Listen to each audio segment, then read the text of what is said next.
Today's tale, number 9, is The Crawler. It takes place in North Bennington, Vermont, a small farmhouse close to town, but right on the edge of the Green Mountains and vast tracts of wilderness. Mark and Jessica had both finished working and had both returned to their house. Both smoked and never smoked inside, always stepping out the back of the house. It was a large yard out back, and it was kept mowed and clear.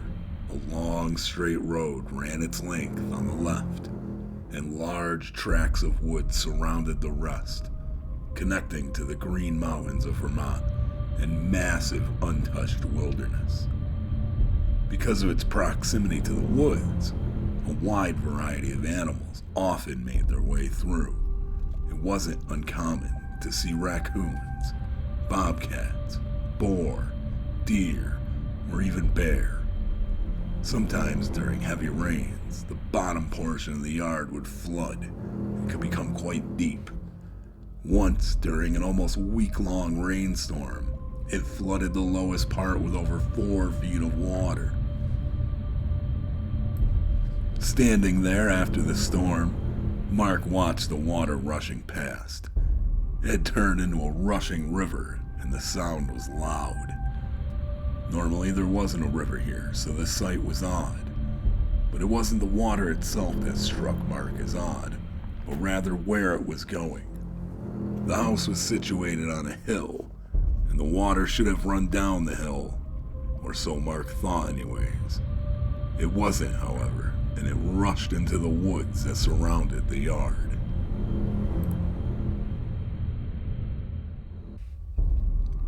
Mark followed the river the rain had created. It rushed towards the woods, and the large sound of water draining could be heard.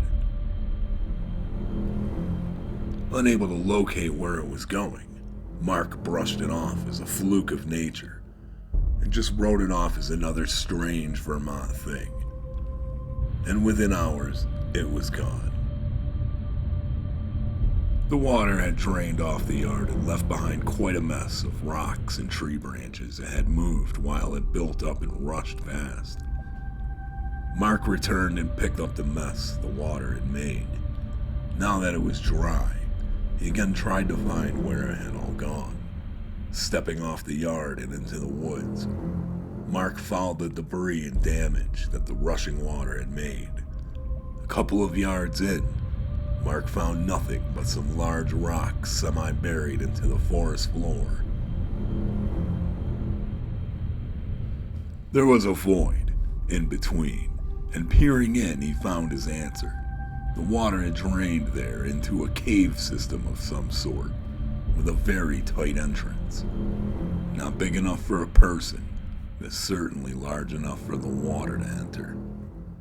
Thoughts of a cave intrigued Mark, but there was seemingly no way to enter. Mark had mentioned what he had found picking up the mess to his girlfriend Jessica, telling her about the small entrance to a cave at the bottom of their yard and just a few steps into the thicket of the woods. Agreeing it was odd, but not much more, they continued on with their lives. Summer ended and the crisp autumn air moved in. The leaves turned from lush green to yellow, brown, orange, and red. The beautiful colors of fall in Vermont. The couple finished dinner, as they always did, stepped out back for a smoke. It was November now and around 6 p.m. The sky was a heavy cast over, adding even more darkness to the moonless sky above. Most of the leaves had fallen at this point, blanketing the yard in a multitude of colored leaves. The couple stood there in the darkness, just outside their back door. As they did, exchanging the details of their days, their eyes slowly adjusting to the darkness.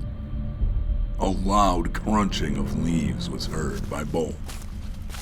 They both stopped talking and listened carefully, both looking into the darkness towards the bottom of the yard. Crunch, crunch, crunch. 3 more. Jessica grabbed Mark's arm and continued looking. It stopped for a moment, and Mark couldn't see anything. Maybe it's a deer, Jessica said. Jessica grabbed Mark's arm and continued looking. The noise stopped for a moment, and Mark couldn't see anything.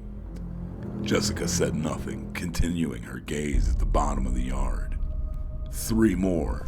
Crunch, crunch, crunch. Both stood there, eyes trying to follow the sound. What had certainly started at the bottom of their yard, or the furthest point away, was starting to come closer. Neither could see what was crunching the leaves, but both could clearly hear it, and with the sound came a deep sense of dread and fear.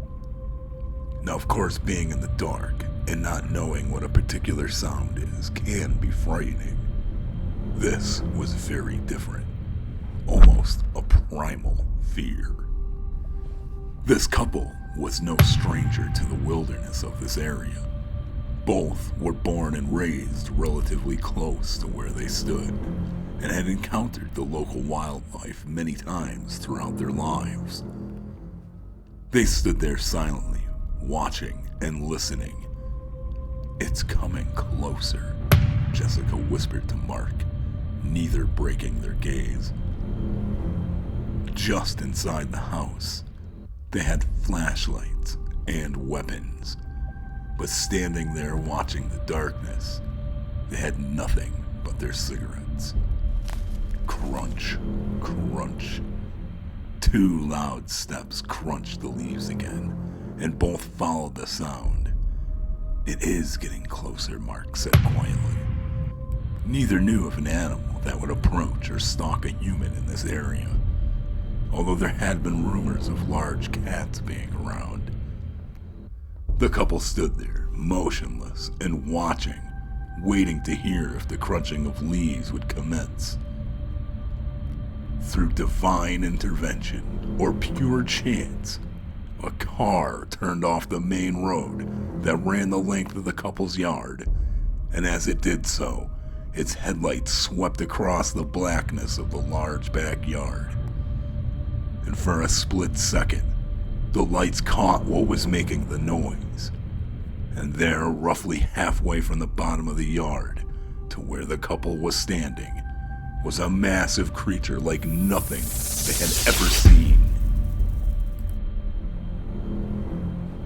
It was absolutely huge, staying close to the ground, almost human in shape, except for its size and the length of its limbs.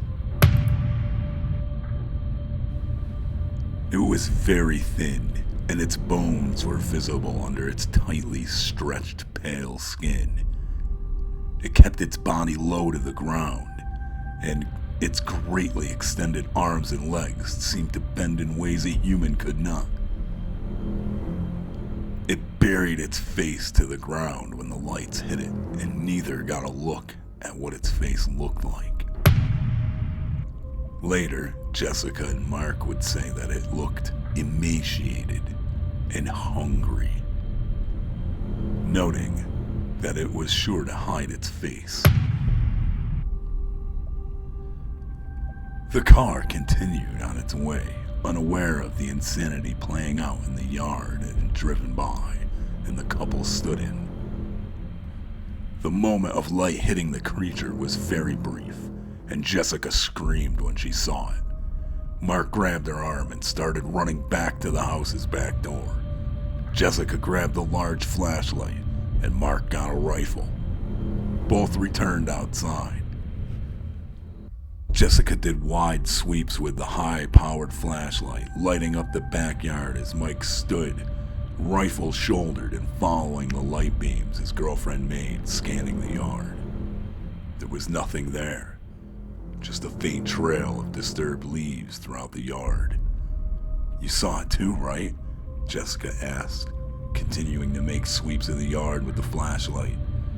Yeah, it was huge, Mark said, nervously scanning the yard with the AR. It was coming for us, she said, holding the mag light. I know, and if that car hadn't turned up the road, we would have never have seen it either, Mark replied, eyes glued to the field. Snap! A branch broke somewhere in the thicket on their right. Both turned, following the sound with the light and the rifle. Standing there, wondering what it was, both continued to scan the woodline in the field. Mark remembered the water and how it drained into seemingly nowhere. I bet that thing lives underground, Mark said aloud. Jessica thought for a second, adding, yeah, it was pale, like it had never seen light. The two went inside and started searching the internet, finding like stories dubbed the Crawler. They never saw the creature again. And while they had never seen the creature again, both could never shake the feeling that there was something watching just beyond the woodline.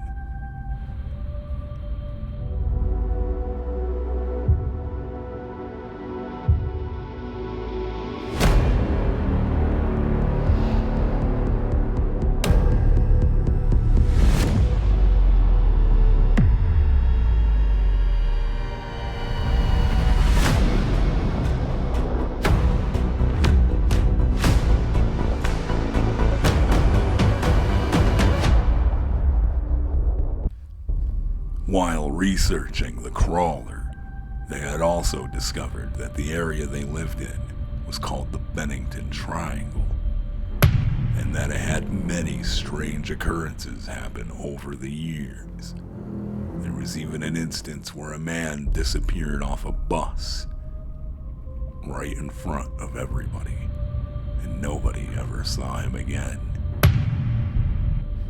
The natives from the area also claimed that people could be swallowed up by the rocks and never seen again.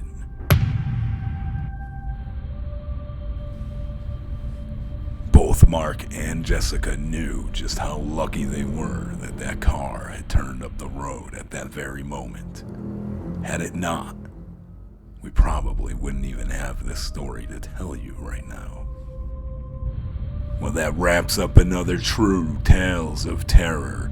Thanks for watching. Be safe out there. Don't forget to like, subscribe, and hit that bell. It all helps the channel grow. Thanks again. Take care.